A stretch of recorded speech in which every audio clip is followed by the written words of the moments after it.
자, 이제 세 번째 시간 진행합니다. 자, 저희들이 지난 시간에 부동산 공급과 공급량이다. 우리는 다 설명을 드렸습니다. 설명드렸고, 다음 이제 여러분 프린트물 6페이지에 공급 곡선 이 부분을 말씀드렸는데, 이도 저희들 이제 수요 때 배웠던 내용과 똑같은 논리로 접근하시면 되겠습니다. 저희들이 부동산 수요편에서 수요 함수를 토대로 해서 수요 법칙을 도출했죠. 그래서 게 수요 곡선이었습니다. 이와 똑같은 논리로 우리가 접근하자는 겁니다. 그래서 공급 함수가 있겠죠. 공급 함수를 토대로 해서 우리가 공급 법칙을 도출하고 공급 법칙을 그림으로 표현한 게 바로 뭡니까? 공급 곡선이다. 이렇게 생각하시면 되겠습니다. 그때 공급 함수는요, 공급량에 영향을 미치는 여러 가지 요인들이 있겠죠. 이 여러 요인과 공급량과 관계를 우리가 공급 함수란다는 겁니다. 그래서 우리 이제 아파트 매매상을 가져가자는 이야기예요. 아파트 매매상을 하면 당해자는 뭡니까? 아파트가 되겠죠. 그래서 당해자인 아파트의 공급량에 영향을 미치는 요인들이 여러 가지가 있다는 겁니다. 자, 먼저 아파트의 가격도 영향을 미치겠지요. 다음은 기술 수준이다.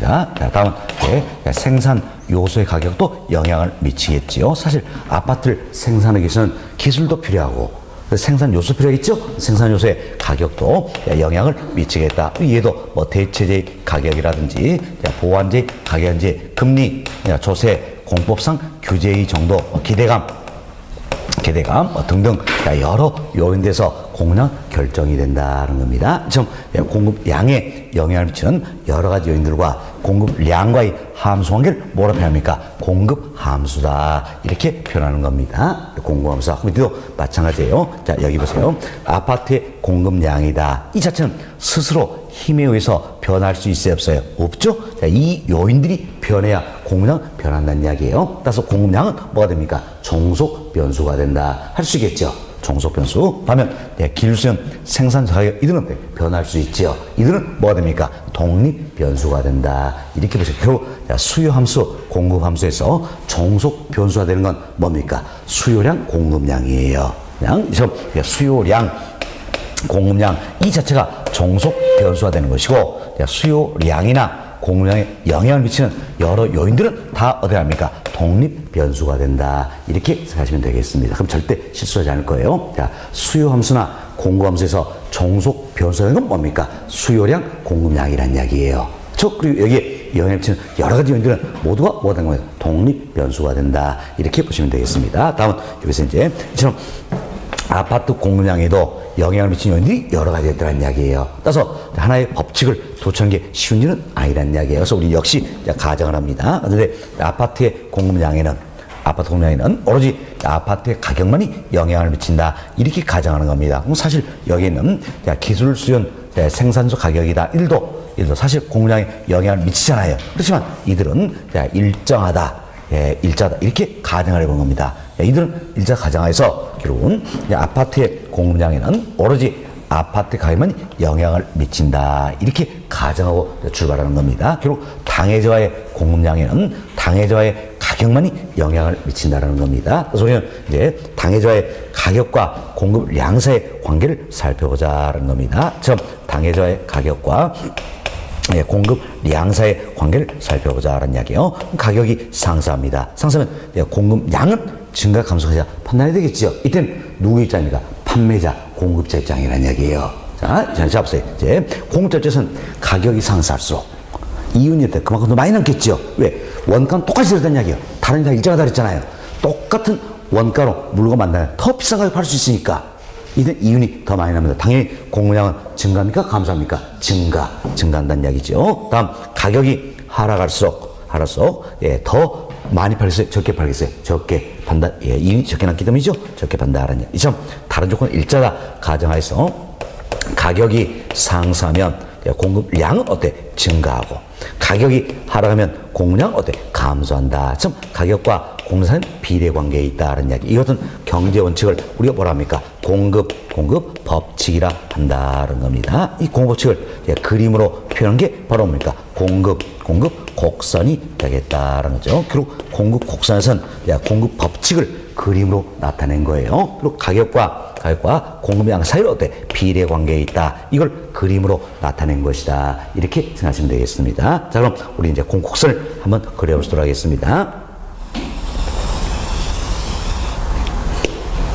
자, Y축은 관행적으로 가격 설정한다 그랬죠. X축은 양이 되겠습니다. P, Q. 자, 좌표 평면사에서 가격이 P0였을 때 공급량은 어떻습니까? 공급량은 Q0다라는 거예요. 그럼 자, P0와 Q0 연결시켜서 우리가 이 점을 찍어볼 수 있겠죠. 가격이 P1으로 상승합니다. 그럼 가격이 상승하면 공급량은 어때? 증가한다. 그래서 Q0에서 Q1으로 공급량이 어때? 증가한다. 그럼 P1과 Q1 자, 연결시키면 자, 이 점을 찍어볼 수 있겠죠. 가격이 P0에서 P2로 하락합니다. 그럼 가격이 하락하면 공급량은 어때? 감소하겠지요. 그래서 Q0에서 Q1으로 Q2로 공급량 감소한다. 그럼 P2와 Q2 연결시키면 이 점을 찍어서 우리는 이 점을 찍었습니다. 이걸 연결시키면 자, 이와 같은 곡선의 모습으로 나타내볼 수가 있다는 이야기예요. 네, 이 곡선이 결국 뭐가 되는 겁니까? 공급 곡선이 된다. 이렇게 보시면 되겠어요. 공급선 기호를 이제 서플라이 커브다. 서 첫 글자 서 S 이렇게 표현하는 겁니다. 자, 그럼 공급선 어떻게 됐습니까? 이렇게 그렸죠? 네, 자 보세요. 오른쪽 위로 향하는 모습이다. 할 수 있겠죠? 즉 오른쪽 위로 향하는 모습에서 어때?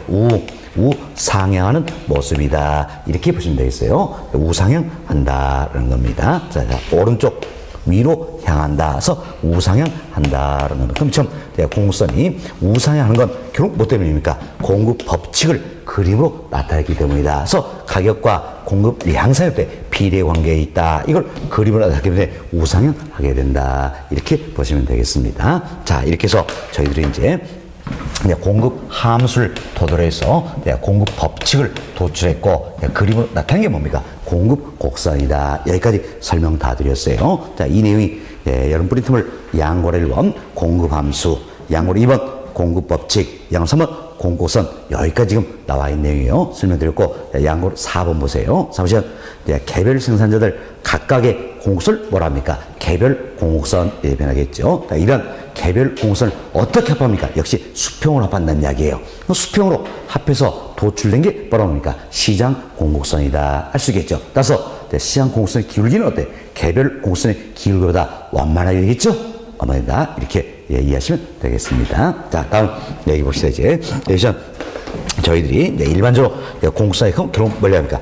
시장 공급선 이걸 뜻하겠지요. 네, 자, Y축의 설정이 뭡니까? 가격이지요. 이때 가격은 당해저 가격을 의미하는 겁니다. 생산 가격 이런 게 아니에요. 당해저 가격이다. 그럼 가격이 P0에서 P1으로 어때? 상승한다는 이야기예요. 그럼 가격이 상승하면 공급 법칙에서 공급량이 어때? 증가하겠죠. 그래서 Q0에서 Q1으로 공급량이 이렇게 증가하더라는 이야기예요. 그럼 P0 때는 Q0니까 2점이 되겠죠? P1이면 Q1이니까 2점이 되겠다. 즉 가격이 상승하면 공급량은 증가한다. 그래서 공급선 내에서 이 점에서 이 점으로 점의 이동이 이루어진다는 걸 알 수 있다는 거예요. 자, 공급량이 증가하시니까 어느 쪽입니까? 우측으로 점의 이동이 이루어진다. 이렇게 생각하시면 되겠습니다. 자, 이걸 우리가 정리를 해봅시다. 여기 보세요.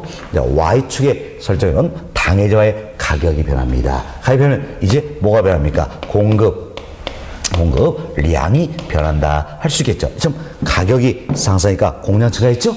자, 공급량이 변한다. 그래서 공급선 내에서 공급선 상에서 어때? 점의 이동이 이루어진다는 겁니다. 이걸 그래서 우리가 뭐로 표현하시나? 공급량의 변화다. 이렇게 이야기하는 겁니다. 공급량의 변화다. 이렇게 보시면 되겠습니다. 결국 공급량의 변화라는 것은 당해저하의 가격이 변했을 때, 자, 공급함수에서 당해저하의 가격이 변했을 때 공급선 내에서 공상에서 점의 이동을 초래한 것을 말한다라는 이야기예요. 이동, 이제 우리가 이래서 할 수 있겠죠. 여기 보세요. 당해저 가격이 상승합니다. 상승하면 공급량이 변하겠죠? 공급량 어때? 증가한다. 그래서 공급선 내에서 점의 이동인데 증가하니까 어느 쪽입니까? 우측으로 점의 이동이 이루어진다는 이야기예요. 다음, 가격이 하락하면 공급량이 변하겠죠? 공급량 어때? 감소한다. 그래서 공급선 내에서 점의 이동인데 감소니까 어느 쪽으로? 좌측으로.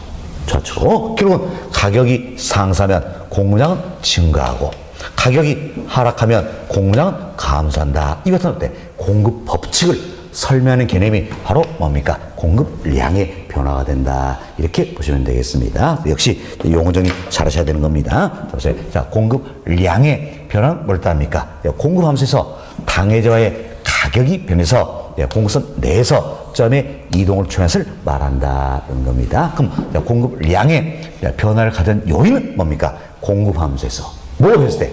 당해자의 가격이 변했을 때뿐이라는 이야기예요. 어떤 결과를 가져옵니까? 공급선 내에서 점의 이동이 이루어진다. 이렇게 보시면 되겠습니다. 다음은 저희들이 지금까지 일자로 묶었던 이 요인들이 있어요. 자, 이 요인들이 변하면 어떻게 될 것인가 한번 살펴봅시다. 먼저 기술 수준입니다. 기술 역시 마찬가지예요. 현실 세계에서는 여러 가지 요인들이 복합적으로 변하면서 작용하겠죠. 그렇지만 우리는 분석이 너무 어려우니까 다른 조건을 일자로 가자고 오로지 기술 수준만 변한다. 이렇게 보자는 이야기예요. 그럼 기술이 향상이 된다는 이야기예요. 향상이 된다. 자, 보세요. 이제 나머지는 다 똑같아요.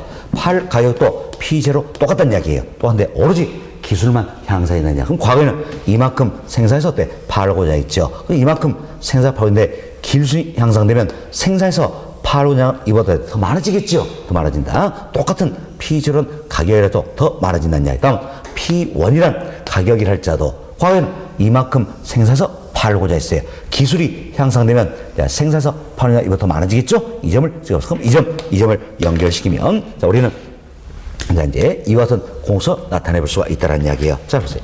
당초 공선은 이 모습이에요. 이 모습인데 기술순이 향상돼야 공선이 이렇게 변하더라. 그럼 당초 이 공선이 이렇게 변했다는 이야기는 공선 자체가 어느 쪽으로 이동했습니까? 우측으로 이동했다는 걸 알 수 있다는 겁니다. 그래서 기술순의 향상은 교대 공급을 증가시키는 요인이 된다. 이때 우리가 공급 이 표현을 썼어요. 자, 보세요. 공급량입니까? 공급입니까? 공급. 왜? P0, P1, P2. 우리 이 사이도 무수한 가격들이 있겠죠? 모든 가격을 대상하기 때문이냐, 그렇죠? 그래서 우리가 앞서 얘기했처럼 모든 가격이나 임료를 대상은 뭡니까? 공급. 자, P0다. 특정한 하나의 가격을 대상하는 이때는 뭡니까? 공급량이 되겠지요. 양서 모든 가격이 대상이 되니까 이때는 공급이다. 이랍니다. 근데 공급이 증가해서 어떤 게 했어요? 공급선 자체가 우측으로 이동했다. 이렇게 보시면 되겠습니다. 다음 기술순위 퇴보한 경우를 한번 살펴봅시다. 자, 보세요. 이제 다른 다 똑같아요. 오로지 기술만 퇴보해 있다는 이야기. 그럼 자, 팔 가격은 P0 똑같아요. 그럼 과거에는 이만큼 생산해서 팔고자 했겠죠. 그럼 기술순위 퇴보하면 생산해서 팔고자 하는 이보다 더 적어지겠죠? 이 점. P1이란 가격수 마찬가지예요. 과거에는 이만큼 생산해서 팔고자 했어요. 그렇지만 기술이 퇴보하니까 생산해서 파는 이보다 적어지겠죠. 이 점. 그럼 이 점과 이 점을 연결시키면 우리는 자, 이와 같은 공급선을 나타내 볼 수 있다는 이야기예요. 그럼 보세요. 당초 공급선은 이 모습이네. 이 모습인데 기술이 퇴보하자 공급선 때 이렇게 변하다는 이야기. 그럼 당초 이 공급선이 이렇게 변했다는 이야기는 공급선 자체가 어느 쪽에 되어 있습니까? 좌측으로 이동했다. 할 수 있겠죠. 좌측으로 이동했다는 겁니다. 자, 보세요. 그럼 기술의 퇴보는 결국 이제 공급을 감소시킨 요인이 되겠죠. 자, 이래서 공선 자체가 좌측으로 이동을 하게 된다는 걸 알 수 있다는 겁니다. 결국 기술 수준이 변하니까 그러니까 공급선 자체가 어때? 이동을 하게 되더라는 겁니다. 그럼 자, 기술이 변했다는 이야기는 결국 Y축 수준은 당해자의 가격 이 외의 요인에 있다 할 수 있겠죠. 이처럼 Y축의 설정에는 당해자 가격 이 외의 요인이 변한다는 이야기. 변하면 이때는 동일한 가격이라 할지라도 이젠 어때? 공급량이 변한다 할 수 있겠죠. 공급량이 변한다. 자, 보세요. P0란 똑같은 가격일지라도 동일한 가격이죠. 공급량은 이 크기에서 어때? 이 크기로 변하잖아요.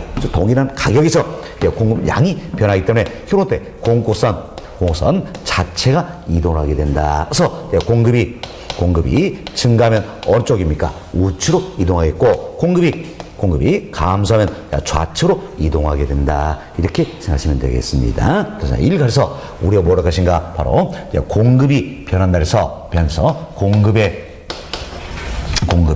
변화다. 이렇게 표현하는 겁니다. 이제 역시 용어 정리 잘 할 부분이에요. 자, 공급의 변화다. 자, 이는 뭐랍니까? 공급 함수에서 당일 가격 이외의 요인이 변해서 공급선 자체가 이동한 것을 말한다는 거죠. 그리고 공급의 변화를 가져온 요인은 뭡니까? 공급 함수에서 당해적 가격 이외의 요인이 변했을 때다. 어떤 경우를 초래합니까? 공급선 자체가 이동을 하게 된다. 이렇게 보시면 되겠습니다. 자, 그리고 이제 저희들이 또 여기는 이제 공급량의 변화와 공급의 변화 또 어때? 비교가 될 필요가 있겠죠? 그래서 공급량의 변화는 공급 함수에서 당해자의 가격이 변했을 때다.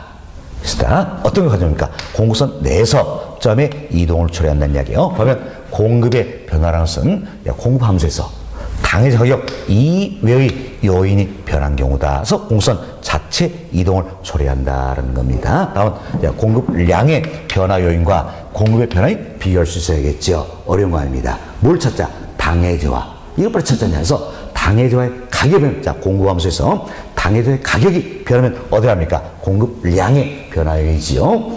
당해자 가격 이익에 변하면 어디 합니까? 공급의 변화 요인이다. 이렇게 보시면 되겠습니다. 자, 그럼 우리 이제 아파트 매매시장에서 공급 함수를 살펴보자는 이야기예요. 그러니까 아파트 매매시장이니까 당해자는 뭡니까? 아파트지요. 그래서 공급 함수에서 아파트의 가격이 변합니다. 아파트 가격이 변하면 당연히 당해질 가격이 변한 거죠. 따라서 이는 어디에 합니까? 공급량의 변화 요인이 된다는 거죠. 공급량의 변화 요인인 아파트의 가격이 변하면 당연히 공급이 변합니까? 공급량이 변합니까? 공급량이 변한다는 이야기예요. 그래서 아파트의 가격이 상승하면 아파트의 공급량은 어때? 증가한다. 그래서 공급선 내에서 증가하니까 우측으로 점의 이동이 이루어지겠죠? 다음 아파트의 가격이 하락하면 아파트 공급량은 어때? 감소한다. 그래서 공급선 내에서 점의 이동이 감소니까 좌측으로 점의 이동이 이루어진다. 이렇게 생각하시면 되겠습니다. 다음 공급 함수에서 당해자 가격인 아파트 가격 이외의 이 요인들이 변한다는 이야기. 이 요인들이 변하면 당연히 이는 뭡니까? 공급의 변화 요인이다. 이렇게 보시면 되겠죠. 공급의 변화 요인이 변하면 공급이 변하겠죠. 그래서 공급이 증가하기도 하고 공급이 어때? 감소하기도 한다라는 겁니다. 이때 공급이 증가하면 공급선 자체는 어때? 우측으로. 공급이 감소하면 공급선 자체가 어때? 좌측으로 이동하게 된다. 이렇게 보시면 되겠어요. 그래서 여러분들이 공급 함수에서도 공급량의 변화 요인, 공급의 변화인 구분이 되지 않는다. 어려운 거 아니라 그랬죠? 공급량의 변화 요인은 공급 함수에서 딱 하나 있다는 이야기. 뭡니까? 당해자의 가격이 변했을 뿐이다. 나머지 변화는 모두 어때? 공급의 변화 요인이 된다. 이렇게 생각하시면 되겠습니다. 됐습니다. 다음 이제 이것은 공급의 변화 요인이 변했을 때 공급이 증가하느냐 감소하느냐 역시 구별될 수 있어야지요. 결국 공급선이 우측으로 이동하느냐 좌측으로 이동하느냐 구분될 수 있어야 한다는 이야기예요. 그래서 우리 여기서 이제 기술수는 이야기 드렸습니다. 기술수의 향상은 공급을 어때? 증가시킨 요인이 되겠죠. 기술수의 퇴보는 공급을 어때? 감소시킨 요인이 된다. 이 생각하시고 다음은 이것은 이제 생산 요소 가격입니다. 생산 가격이다. 자, 보세요. 이제 생산 요소의 가격이 상승한다는 이야기예요. 그럼 자, 이제 우리 공급자 입장이시죠. 자, 보세요. 공급자 입장에서는 생산 요소 가격이 상승할수록 원가보다는 늘어날까요? 줄어들까요? 늘어나겠지요. 원가보다는 늘어날수록 공급은 증가합니까? 감소합니까? 감소하게 된다. 그래서 생산 요소 상승은 공급을 어때? 감소시킨 요인이 되겠지요. 다음 생산 요소가 하락합니다. 하락할수록 원가보다는 줄어들겠지요. 저는 공급은 어때? 증가하게 된다. 이렇게 보시면 되겠습니다. 그래서 생산 요소의 상승할수록 공급은 어때? 감소. 생산 요소가 하락할수록 공급은 증가한다는 거예요. 공급 쪽에서는 이게 단골 메뉴예요. 생각하시고 이걸 우리가 여러 개 예를 통해서 이해하셔야 되는 겁니다. 우리 시험은 또 예로서 많이 출제가 되는 겁니다. 자, 보세요. 먼저 우리가 이렇게 합시다. 아파트를 생산하기 위해서는 여러 가지 생산 요소 필요하겠지요. 필요하다. 그럼 자, 보세요. 아파트를 생산하는 건축 자재가 필요하겠지요. 그럼 건축 자재는 자, 보세요. 건축 자재는 생산 요소일 수 있겠지요. 여기에 가격이다. 그래서 건축 자재비, 건축 자재 가격. 이것은 생산 가격이 된다. 할 수 있겠지요. 하도 출제를 많이 해보니까 말 바꾸기를 많이 합니다. 그래서 앞으로 우리 기출문제 또 풀이 과정이 있을 거예요. 이 과정에서 문제 풀으시면 아시겠지만 하도 말 바꾸기 많이 해요. 건축 원자재 가격, 건축 기자재 가격, 시멘트 가격. 계속 말 바꾼다는 이야기예요. 원리는 똑같아요. 자, 다음은 또 우리 합시다. 아파트를 생산해서는 건설 현장에 노동도 필요하다는 이야기예요. 노동은 뭡니까? 생산 요소예요. 여기에 가격이 바로 뭡니까? 임금. 다음은 아파트를 생산하기 위해서는 토지가 필요하겠지요. 토지는 뭡니까? 생산 요소.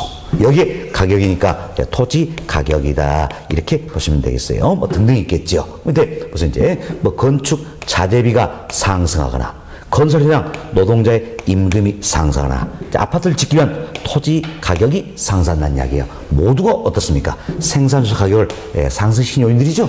공급은 증가합니까? 감소합니까? 감소.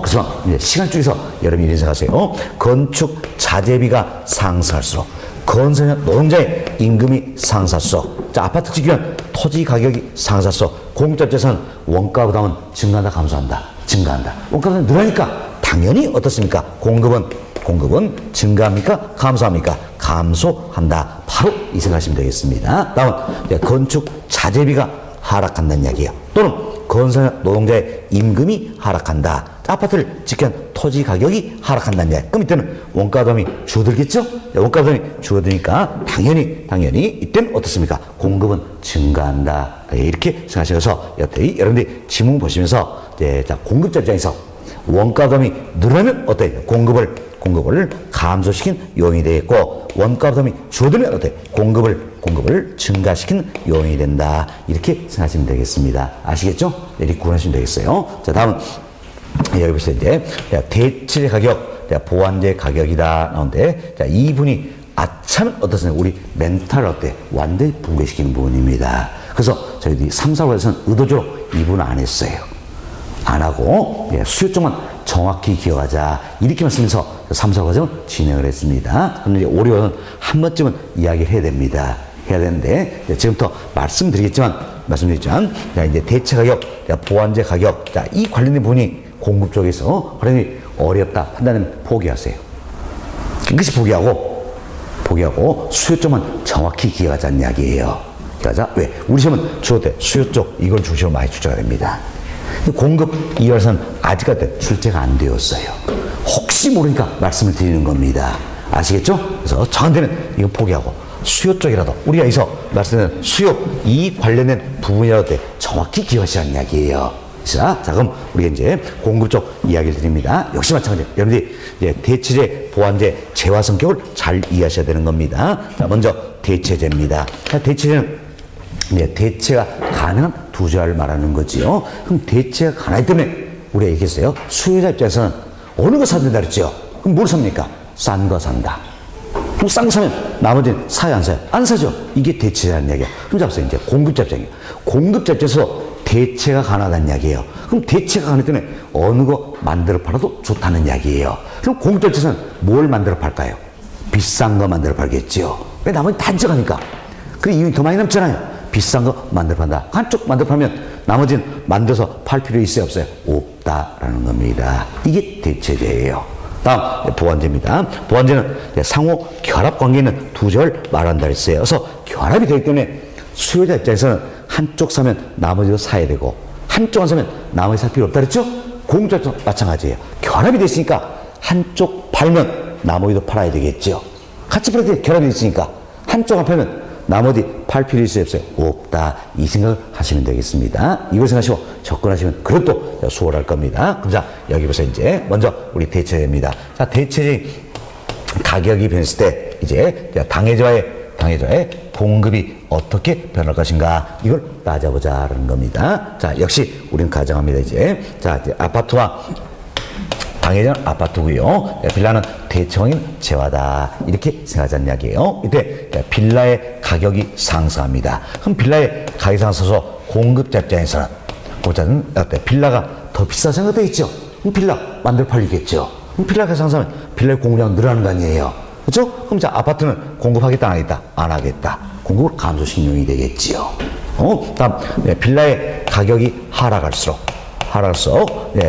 빌라 어때? 싸졌겠죠? 오히려 뭘 만들어 팔겠어요? 아파트 만들어 팔. 이쪽 싸니까 오히려 이쪽 만들어 판다. 그래서 아파트의 공급은 어때? 증가하게 된다라는 겁니다. 자, 이처럼 대체제의 가격이 상승하면 상승하면 당해자의 공급은 어때? 감소하게 되는 거지요. 예, 자, 다음 대체 가격이 하락하면 당해자의 공급은 어때? 증가하게 된다. 이렇게 보시면 되겠습니다. 자, 다음 이제 대체제의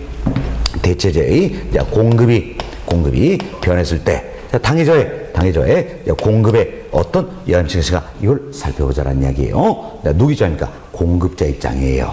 공급자 입장이다. 그래서 자, 역시 당해자는 아파트 그리고 빌라는 대체공인 제하다 가정합시다. 자, 우선 이제 자, 빌라를 공급한다는 이야기예요. 그럼 빌라 만들어서 팔면 아파트는 만들어서 팔려고 할까 안 할까요? 안 하겠죠? 그렇죠? 그래서 예, 자, 아파트 공급은 어때? 감소한다라는 겁니다. 왜? 대체니까 어느 거 만들어 팔도 되잖아요. 그렇죠? 자, 보세요. 이제 자, 빌라의 공급이 감소한다는 이야기야. 그럼 빌라 만들어 팔지 않겠다는 이야기. 그럼 뭘 만들어 팔겠다? 대체니까 아파트 만들어 팔겠다. 그 얘기죠? 아파트의 공급은 어때? 증가하게 된다. 이렇게 생각하시면 되겠습니다. 됐습니다. 다음 보완제예요. 보완제의 가격이 변함에 따라서 당해자의 공급에 어떤 영향을 미치는가 살펴봅시다. 역시 우리 아파트는 당해자다. 토지는 보완 관계인제와다 생각합시다. 자, 보세요. 이제 먼저 토지 가격이 상승합니다. 그럼 토지가 상승해서 토지 비싸 생각되죠. 그럼 토지 어때? 팔려고 그러겠죠. 그럼 토지 팔려면 보완제니까 같이 팔아야 되겠죠. 아파트의 공급은 어떻습니까? 증가한다. 이렇게 보시면 되겠어요. 다음 토지 가격이 하락해서 토지 안 팔겠죠. 안 팔겠죠. 근데 안 팔면 보완제니까 결여되니까 당연히 아파트의 공급도 어때? 아파트 안 팔겠다. 아파트의 공급도 감소하게 된다. 이렇게 보시면 되겠습니다. 이처럼 자, 보완제의 가격이 상승하면 당해자의 공급은 어때? 증가. 보완제의 가격이 하락하면 당해자의 공급은 어때? 감소하게 된다. 이렇게 보시면 되겠습니다. 다음 이제 보완제의 공급이 변했을 때 당해자의 공급은 어떻게 되는가 살펴봅시다. 자, 보완제는 상호 결합이라고 그랬지요. 상호 결합 관계에 있다라는 이야기. 그럼 이거 마찬가지예요. 아파트를 당해제와 토지를 보완제다 이렇게 가져간다면, 토지의 공급이 증가한다는 이야기야. 그럼 토지 팔면 보완제 결합이 되니까 당연히 아파트도 같이 팔아야 되겠지요. 그래서 토지의 공급이 증가하면 아파트 공급도 어때? 증가한다라는 겁니다. 다음 무슨 이제 토지의 공급이 감소합니다. 그럼 토지 어때? 안 팔겠다는 이야기예요. 그럼 결합이 되니까 아파트도 팔겠다 안 팔겠다? 안 팔겠다. 그래서 아파트의 공급은 어때? 감소하게 된다. 이렇게 생각하시면 되겠습니다. 예, 됐습니다. 예, 자, 이렇게 해서 저희들이 이제 대체 가격, 보완제 가격이 변했을 때 당해자 공급에 어떤 영향을 미칠 것인가. 다음 대체제의 공급, 보완제 공급이 변했을 때 당해자 공급에 어떤 영향을 미칠까 다 살펴드렸어요. 그래서 이렇게 이해하시면 되겠습니다. 그런데 앞서 제가 말씀드린 것처럼 대체 보완제 이분이 어렵더라면 그러면 어떤 여기는 포기하자는 이야기예요. 포기하고 수요만이라도 정확히 기억하자. 아시겠죠? 그렇지만 재화의 성격을 이해하시면 극복할 수 있는 부분이에요. 다시 한번 살펴드립니다. 자, 대체제는 대체가 가능한 재화라 했어요. 그럼 대체가 가기 때문에 수요자 입장에서는 어느 거 사든다. 뭘 삽니까? 싼 거. 싼 거 사면 나머지 안 산다는 이야기예요. 공짜 입장 어느 거 만들어 팔아 좋다. 뭘 만들어 팝니까? 비싼 거. 한쪽 만들어 팔면 나머지 안 만들겠죠? 이렇게 생각하시면 돼요. 자, 보완제는 상호 결합이다. 그래서 수요 입장에서는 결합이 돼야 되기 때문에 살려면 다 사야 되고 안 살려면 다 안 사면 되겠죠? 공짜 입장에서 마찬가지예요. 상호 결합이니까 팔려면 둘 다 팔아야 되고 안 팔면 다 안 판다. 이렇게 생각하시면 되겠습니다. 됐습니다. 자, 네, 이렇게 이해하시면 되겠어요. 자, 다음은 금리입니다. 금리 여기서부터는 조금 더 수월한 보이죠. 자, 금리 즉 이자율이 상승합니다. 그럼 이자율이 상승하면 공급자 입장에서도 이자 비용 부담이 많아지겠죠? 원가 부담이 늘어나니까 당연히 공급은 어때? 감소하겠지요. 이자율이 하락할수록 원가 부담이 줄겠죠? 공급은 증가. 다음 세율이 인상해서 세금 부담 많아지겠죠? 많아지니까 당연히 공급은 감소하겠죠. 세율이 인하되면 세금 부담 줄어든다. 공급은 어때? 증가한다는 이야기예요. 규제가 심할수록 공급은 어때? 감소. 규제를 풀을수록 공급은 어때? 증가하게 된다. 이렇게 이해하시면 되겠네요. 자, 다음은 이제 아파트 가격이 앞으로 어때? 하락할 것이다. 이것은 기대감이 팽배하다는 이야기예요. 그럼 시장 참여자 대부분들이 앞으로 아파트 가격이 더욱더 떨어질 것이다. 이 생각한다는 이야기예요. 그럼 내가 가지고 있는 아파트를 팔고자 하는 겁니다. 그럼 가지고 있는 아파트를 팔고자 했을 때, 예, 자, 앞으로 가격이 더 떨어질 생각이니까 지금 팔겠어요? 떨어진 다음에 팔겠어요? 지금 팔겠죠? 따서 이는 어때? 공급을 증가시키는 요인이 되겠지요. 자, 내가 가지고 있는 아파트였어요. 자, 이는 예, 신규 공급입니까? 기존 공급입니까? 기존 공급이다 쓰겠죠? 예, 기존 공급이다. 그 기존 공급은 뭡니까? 단기. 자, 이처럼 우리 기존 공급 이야기를 드렸어요. 그러나 부동 공급에는 신규 공급도 있는 거지요. 우리 신규 공급을 한번 생각합시다. 신규 공급. 자, 신규 공급 건설업자에서 이루어지죠. 그럼 건설업자 입장에서 앞으로 아파트 가격이 더욱더 떨어질 것이다. 예, 이렇게 예상이 된다면 아파트 지어서 팔려고 할까 안 할까요? 안 하겠죠? 그럼 이는 공급을 어때? 공급을 감소시킨 요인이 된다. 할 수 있겠죠. 그럼 신규 공급 언제입니까? 장기 이렇게 보시면 되겠어요. 그래서 예, 아파트 가격 하락에 대한 기대감이 팽배하다. 이때는 단기적으로는 공급을 증가시킨 요인이 되겠지만 장기적으로는 어때? 공급을 감소시킨 요인이 된다. 이렇게 생각하시면 되겠어요. 그래서 여러분이 공급편에서는 이처럼 자, 기존 공급, 신규 공급 때문에 지문에 단기 이 표현이 나오면 반드시 뭘 떠올려야 됩니까? 기존 공급 이걸 떠올려야 되는 것이고 장기 이 표현이 나오면 뭡니까? 신규 공급 이걸 떠올리셔야 된다. 이렇게 보시면 되겠습니다. 만약에 이런 표현이 없으면 항상 우리는 단기로 생각하시면 되겠어요. 됐습니다. 자, 이렇게 해서 저희들이 이제 공급의 변화 요인이 변했을 때 공급이 증가하느냐 감소하느냐 구별해 봤습니다. 여튼 공급이 증가하면 공급선 자체는 어디로 이동합니까? 우측으로. 공급이 감소하면 공급선 자체는 어디로 합니까? 좌측으로 이동한다. 이렇게 생각하시면 되겠습니다. 자, 그리고 여기에서 이제 또 여러분들 멘탈 또 분리시키는 게 한 가지가 더 있습니다. 더 있는데, 자, 여기 보세요. 여기 보시면 우리가 이런 거 있죠. 자, 토지 가격이 상승합니다. 상승하니까 부동 공급은 증가합니까? 감소합니까? 감소. 공급은 감소했죠. 여기 보세요. 여기 보시면 자, 토지 가격이 상승하니까 당연히 아파트의 공급은 어떻습니까? 증가. 그죠? 예, 토지 가격이 상승했는데 여기는 공급이 감소하고요. 여기는 어때? 공급이 증가하네요. 내용이 달라져 버린다는 이야기예요. 그럼 뭐 때문입니까? 토지를 뭘로 바라보느냐? 시각의 차이입니다. 이때는 토지를 뭘로 보는 겁니까? 생산 요소로 보는 거지요. 이때는 토지를 생산 요소로 보는 겁니다. 이때는 토지를 뭘로 보는 겁니까? 보완제로 보는 겁니다. 그럼 토지를 생산 요소로 보느냐, 보완제로 보느냐, 여기 떴을 때 결과가 달라져 버린 거예요. 우린 어때? 지문을 통해서 이때 토지는 생산 요소다. 이때 토지는 보완제다. 이걸 따져야 된다는 이야기예요. 그래서 어려운 거지요.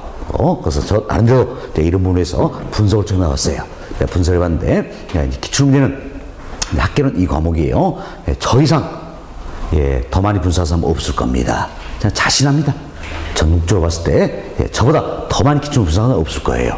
이것도 제가 다 분석해봤어요. 그동안 1회부터 28회까지 출제 문제 전부 다 모아놓고 토지를 뭘로 봐야 될 것인가 분석을 다 해봤어요. 얻은 결론이 있습니다. 이렇게 생각하세요. 항상 대체다, 보완제다, 사람에 따라서 차이가 있을 수가 있겠지요. 그죠? 차이 있을 수 있다는 이야기예요. 그래서 우리 시험은 항상 가정을 해줍니다. 그래서 지문에 이렇게 표현된다는 이야기예요. 자, 보완 관계에 있는 토지. 이렇게 표현하면 이때는 토지를 뭘로 보는 겁니까? 보완제. 이런 말이 없으면 무조건 어때? 생산 요소. 아시겠죠? 이렇게 비교하신다면 전혀 문제 안 될 겁니다.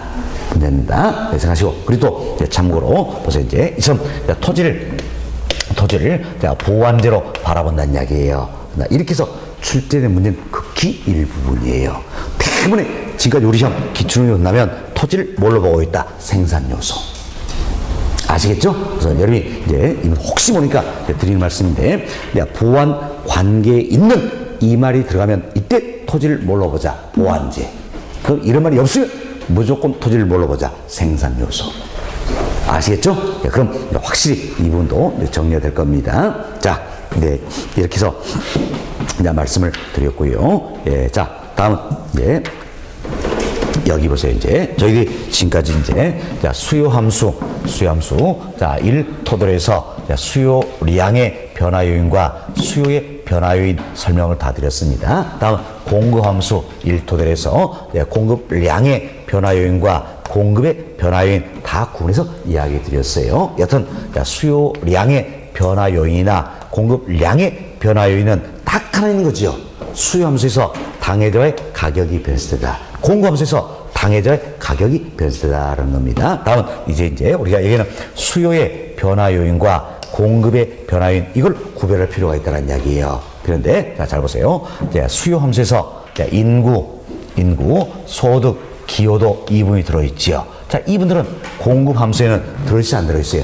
안 들어있지요. 따라서 인구나 소득수냐 기여도 이들은 어때? 수요의 변화인 여기에만 해당된다는 겁니다. 그래서 우리는 앞으로 이생하자는 이야기예요. 자, 지문에 인구, 소득, 기여도 나오면 반드시 뭘 돌린다? 수요. 그래서 수요가 증가냐 감소냐 이걸 따지면 된다는 이야기예요. 된다. 자, 다음 여기서 이제 기술 수준이다. 생산 요소 가격이다. 이들은 어디에만 들어있습니까? 공급 함수만 들어있다는 이야기예요. 따라서 지문에 기술 수준 생산 요소에 나오면 무조건 뭘 돌린다? 공급. 이걸 그래서 공급이 증가하냐 감소하냐 이걸 따지면 되겠다는 겁니다. 그래서 이제 이걸 이해하시면 여러분이 또 문제 푸는데 상당히 도움이 될 겁니다. 왜? 우리 시험은 이런 걸 물어본다는 이야기예요. 다음 중 수요 곡선을 좌측으로 이동신호로 옳게 나열된 것은 또 모두 몇 개 이런 물어봅니다. 그래서 박스에 항목으로 돼 6개, 8개 이렇게 넣어준다는 이야기예요. 나 그때 항목 보니까 자, 지금 문제는 뭘 물었어요? 자, 수요 곡선을 좌측으로 이동신호인 이거 물었잖아요. 그래서 이걸 자, 모두 찾으라 이 이야기예요. 몇 개인가? 이런 거 묻는다는 이야기예요. 근데 박스에 기술순위 향상, 생산 요소 하락 이런 게 나온다는 이야기예요. 그럼 이건 수요입니까 공급입니까? 공급이지요. 더 이상 볼 것도 없네요. 무조건 지워버리시라는 이야기예요. 그럼 시간을 아주 단축시킵시다. 아시겠죠? 그래서 여러분이 먼저 여기서 이걸 구분하셔야 돼요. 자, 인구, 소득, 기여도 나오면 반드시 뭘 돌린다? 수요. 기술수준 생산 요소에 나면 반드시 뭘 돌립니까? 공급. 이렇게 생각하시면 되겠습니다. 자, 그리고 나머지 부분들이 있어요. 나머지 분들 여기서 대체제의 가격이다. 보완제의 가격이다. 금리, 조세, 공법상 기대감. 이들은 수요의 변화 요인에도 해당이 되고 공급의 변화에도 해당이 되는 겁니다. 그래서 문제를 보고 어때 판단해야 되는 거예요. 만약에 지금 수요 곡선을 좌측으로 이동시키는 모두로나 이런 문제 나오면서 금리 이게 나온다는 이야기 지문에. 그럼 금리는 어때? 수요의 변화 요인도 되고 공급의 변화도 되잖아요. 되죠? 그럼 여러분이 이때는 뭘 고려해야 됩니까? 수요 쪽을 고려해야 되겠지요.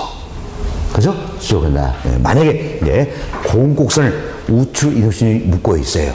묶고 있는데 보기에 금리 나오면 금리는 이때는 수요 쪽을 고려합니까? 공급 쪽을 고려합니까? 공급. 이거 고려해야 되겠죠?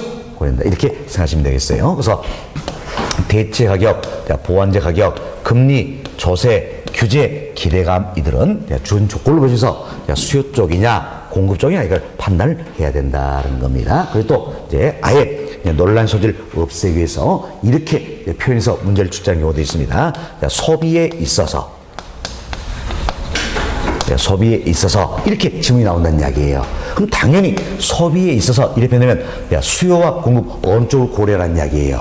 수요 쪽을 고려하라. 그 얘기죠? 그럼 이제는 수요를 생각하시면 되겠어요. 다음은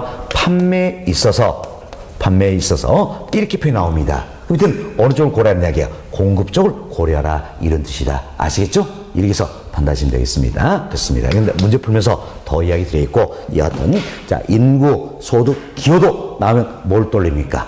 수요.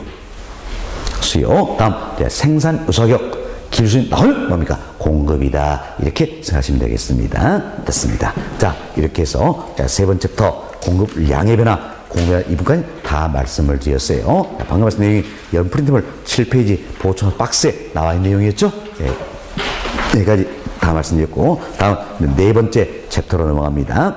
네 번째 챕터는 부동산 공급의 유형 및 특징이다. 소인데 부동산 공급을 분류하고 또 아주 다양하다라는 겁니다. 자, 먼저 우리가 이제 토지만을 대상으로 합니다.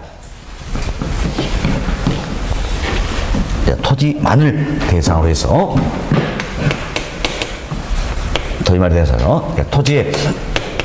토지의 물리적 공급이라는 게 있고요. 다음 토지의 경제적 공급이라는 게 있다. 이때 경제적 공급은 용도적 관점에서 공급을 말하는 것이다라는 겁니다. 다음 먼저 용어부터 정해봅시다. 물리적 공급이라는 것은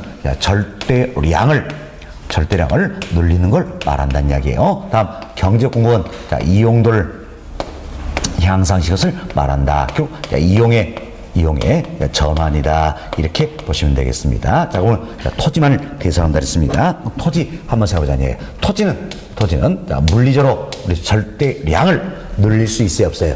없다라는 거지요. 물리적으로 절대량을 늘릴 수 없다. 결국 물리적 공급은 가능합니까? 불가능합니까? 불가능하다. 이는 뭐 때문입니까? 바로 부증성이란 특성 때문이다라는 겁니다. 자, 그렇지만 토지할자도 이용의 전환은 어때? 이루어질 수 있다는 이야기예요. 자, 이 용도는 향상시켜 볼 수 있다라는 겁니다. 이는 뭐 때문입니까? 용도가 다양하기 때문이죠. 그래서 용도의 다양성이라는 특성을 써 경우에 따라서는 어때? 전환도, 이행도 가능하기 때문이다. 이렇게 보시면 되겠습니다. 자, 그래서 비교가 잘 되셔야 되는 겁니다. 자, 이런 수용편에서 출제되지만 토지의 특성이다.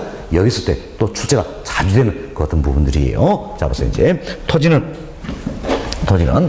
부증성이란 특성을 해서 물리적 공급은 가능합니까? 불가능합니까? 불가능하다.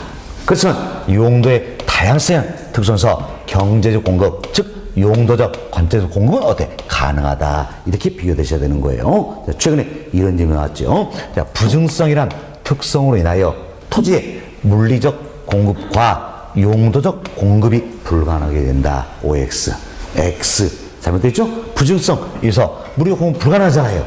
그렇지만 용도의 다양성 이로 해서 용도적 공급, 경제적 공급은 어때? 가능하다. 이렇게 비교될 수 있어야 되는 겁니다. 됐습니다. 다음 우리가 이제 자, 토지의 물리적 공급선, 경제적 공급선 그림으로 나타내보자는 겁니다. 자, 여기 보세요. 자, P 제로 Q 좌표평 현상에서 가격이 P0였을 때 토지의 물리적인 절대량은 어때? Q0더라. 그럼 P0와 Q0 연결시켜서 이 점을 찍어볼 수 있겠죠. 가격이 P1으로 상승했으면 그럼 가격이 상승하면 공급법칙에서 공급량은 어때? 증가하겠죠. 그렇지만 아무리 가격이 상승한다 할지라도 토지의 물리적인 절대량은 늘릴 수 있다 없다? 없다라는 이야기예요. 없다. 따라서 가격이 P1으로 상승한다 해도 토지의 물리적 절대량은 어때? Q0 그대로가 되겠지요. 이 점이네요. 그럼 이 점을 연결하면 어떤 이와 같은 수직의 모습으로 나타낼 수가 있다는 겁니다. 이 수직의 모습, 이 자체가 뭡니까? 바로 토지의 물리적 공급 곡선이 되는 것이다. 이렇게 보시면 되겠어요. 그럼 토지의 물리적 곡선 어떤 모습입니까? 수직의 모습이란 이야기예요. 수직의 모습이다. 뭐 때문입니까? 물리적 공급이 불가능하기 때문이지요. 어떤 성? 부증성과 관련된다는 겁니다. 자, 그럼 보세요. 자, 수직의 모습이라는 이야기는 가격이 상승에도 불구하고 양에는 변화가 있어요, 없어요? 없지요. 없죠. 양에는 전혀 변화 없으니까 이때는 어떻게 표현합니까? 가격에 대하여 완전 비탄력적이다. 이렇게 표현되는 거지요. 가격에 대해서 완전 비탄력적이다. 이렇게 표현이 된다. 보시면 되겠어요. 자, 그럼 가격에 대해서 완전 비탄력적인 곡선이 어떤 모습입니까? 수직의 모습이 되겠죠? 자, 토지의 물리적 곡선은 수직의 모습. 가격에 대해서 완전 비탄력적이냐? 뭐 때문입니까? 부증성이나 특성에서 물리적 공급이 어때? 불가능하기 때문이다라는 겁니다. 다음은 여기서 이제 우리가 경제적 공급선만 나타납시다. 가격이 P0였을 때 공량 Q0입니다. 이 점이 되겠죠? 가격이 P1으로 상승합니다. 상승 때 경제적 공급 가능하니까 당연히 공급업체에서 공급량은 어때? Q1으로 늘어난다는 이야기예요. 그럼 자, P1과 Q1 연결시키면 이 점을 찍어볼 수 있겠죠. 우리는 이 점과 이 점을 연결해서 이 어떤 모습으로 나타낼 수 있다는 이야기예요. 이게 바로 뭡니까? 토지의 경제적 공급선이 된다는 겁니다. 이처럼 토지의 경제적 공급선은 어떤 모습입니까? 우상향의 모습으로 나타난다는 이야기죠. 이처럼 토지의 경제적 공급선이 우상향한다는 이야기는 뭡니까? 경제적 공급이 가능하기 때문이지요. 어떤 성? 용도의 다양성이다. 이렇게 보시면 되겠습니다. 자, 이제 최근에 또 이제 이런 점이 나왔습니다. 토지는 자, 용도의 다양성으로 인하여 자, 우하향하는 공급선을 지니게 된다. OX, X. 잘못됐죠? 용도 다성. 이래서 경제 공급은 가능하잖아요. 그럼 공급이 가능하다면 당연히 공급선은 어떤 모습입니까? 우상향하는 모습이다. 이렇게 생각하시면 되겠습니다. 됐습니다. 자, 이런 정도 여기서는 이해하시면 되겠어요.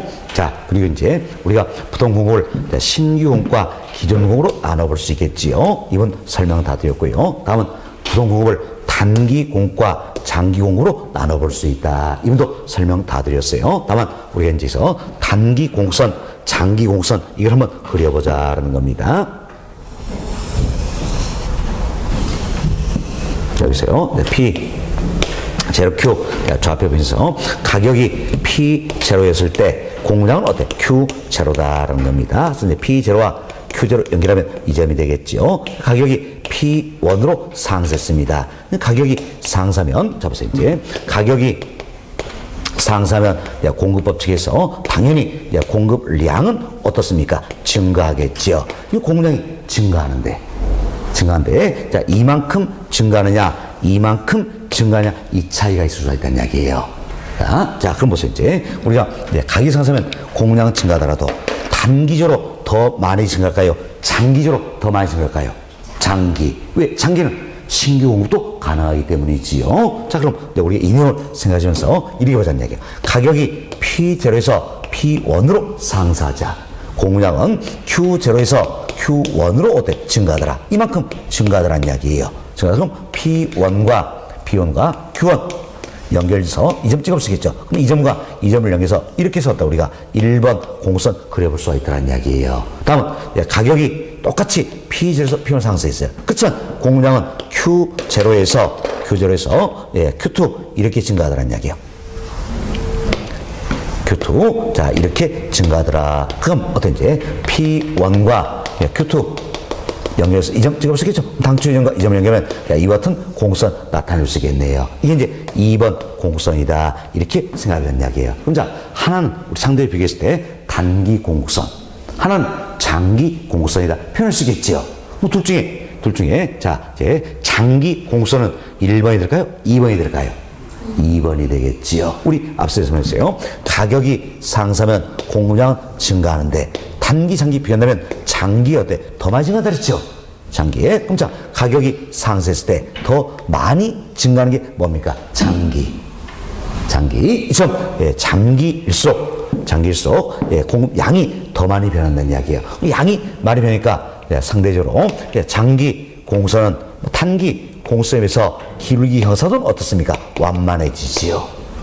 완만해진다. 또 가격이 변화돼서 양이 많이 변했을 때 이들 뭡니까? 우리가 탄력적이다 표현하는 거지요. 탄력적. 이 비해서 단기 공선은 양이 적게 변하니까 기울기는 급하죠? 자, 양이 적게 변하니까 어때? 비탄력적이다 표현할 수가 있다는 거예요. 이걸 비유하는 내용이에요. 비유하는데 자, 이제 장기 공선은 단기 공선에 비해서 기울여서 어때? 완만하죠? 왜? 양이 많이 변하니까 탄력적이 된다는 겁니다. 다음 단기 공선은 장기 공선에서 기울여서 급하죠? 왜? 양이 적게 변하기 때문에 그래서 비탄력적이 된다. 이렇게 보시면 되겠어요. 좀 양이 많이 변할수록 어때? 탄력적. 적게 변할수록 비탄력적이죠? 탄력수록 기울여서 어때? 완만해지고 비탄력수록 기울여서 급해진다는 이야기예요. 또 우리가 이제 탄력적 비탄인데 어때? 자, 장기일수록 어떻습니까? 탄력적이 되는 거지요. 단기일수록 뭡니까? 비탄력적이다. 이렇게 구분하시면 되겠어요. 이분도 다음 주에 한 번 더 이야기 드릴 겁니다. 오늘 이런 데 이해하시고 여튼 단기의 성기 잘 비교하면 되겠어요. 장기일수록 양이 많이 변하니까 자, 곡선의 기울기 경사는 급해집니까? 완만해집니까? 완만해진다. 더욱더 탄력적이 된다. 이렇게 잘 이해하시면 되겠습니다. 자, 이 정도 공급형 말씀드리고요. 다음 공급의 특징입니다. 동그라미 1번 보세요.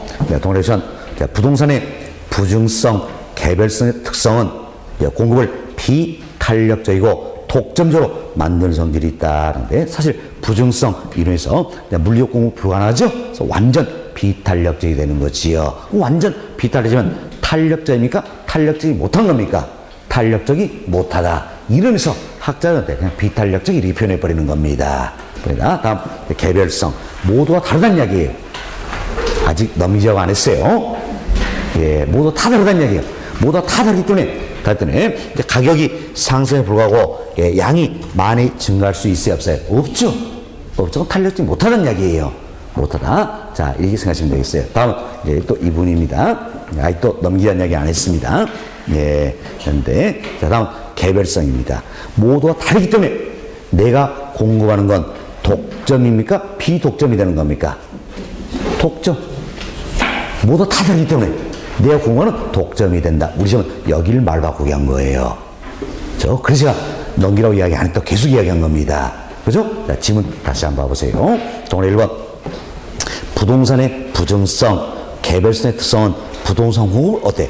탄력적이 못하게 하는 거지요. 그래서 비탄력적이다. 여기까지 어때? 좋습니다. 그 다음 보세요.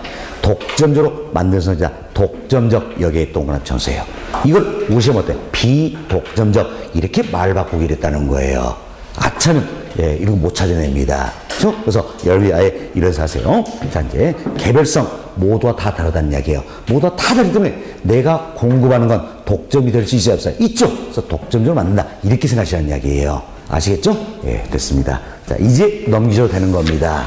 이제 이렇게 되는 거예요. 자, 동그라미 2번입니다. 자, 동그라미 2번은 우리가 이제 이런 설명을 했죠. 자, 부동산의 물리적 개념에는 자연, 공간, 위치, 환경이 있다라는 겁니다. 결국 부동산은 공간이고 위치라는 이야기예요. 그죠? 그럼 부동산을 공급한다는 이야기는 뭡니까? 공간을 공급한다. 위치를 공급한다. 표현할 수 있겠죠? 이게 동그라미 2번 내용이에요. 그래서 부동산은 공간과 위치가 공급된 성질이 있다. 생각하시면 되겠어요. 자, 3번은 이제 우리가 복합 개념이니까 해서 공급을 설명한 내용이에요. 그래서 이제 물리적인 존재량인 물리적 공급이 있겠고, 경제적으로 가용한 경제적 공급, 신규 보존 등에 의한 법률적 공급, 이 같은 성질이 있다. 그래서 복합 개념에서 공급을 또 살펴볼 수 있다. 이렇게 생각하시면 되겠습니다. 됐습니다. 자, 이렇게 해서 저희들이 이제 부동산 공급의 특징 여기까지 말씀을 드리니까 우리가 2절 부동산 공급 이분도 다 맞춰드린 겁니다. 그래서 이제 저희 지금까지는 부동산 수요, 부동산 공급 여기서 이야기 드렸어요. 이 내용을 토대로 해서 다음 시간에는 수요 공급의 균형에 대해서 살펴드리도록 하겠습니다. 10분 쉬었다 합니다.